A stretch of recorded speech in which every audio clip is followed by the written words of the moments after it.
Ano to? Yung kahon nagsasalita, ako'y namamalikmata yata.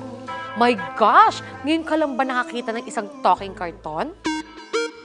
Geez! Alam mo ba na sa panahon ngayon marami nang gamit ang karton tapos tinatapon mo lang?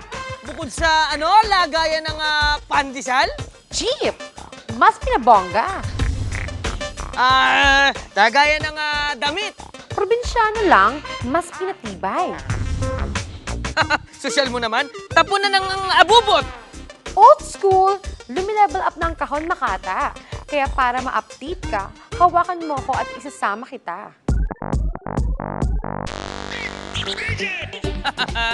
Saan mo ba talaga ako dadalhin?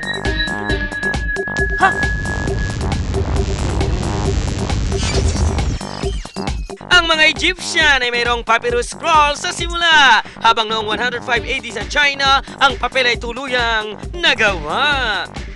751 AD naman ang bumagsak sa kamay ng mga Arabian conquerors ang mga Inchik na nagbigay daan sa mga taga-Europa na matutunan ng kanilang secret at technique. Hanggang sa ang kahon ay aksidenteng nadiskubre, si Robert Gere ang nagpasimula noong 1890. Saan mo ba ako dinala? Didimanda kita ng kidnapping yan eh. Aba! Etsoserang ito, napaka-ambisyoso.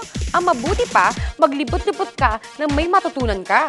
Ano naman matututunan ko dito? Secret, isa lang ang clue. Sa bawat hiblang iyong matatagpuan, natatanging pagpapahalaga sa ating kalikasan.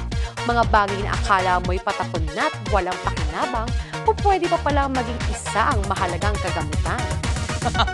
Teka, parang gusto pa akong palitan sa trabaho ko nito ah.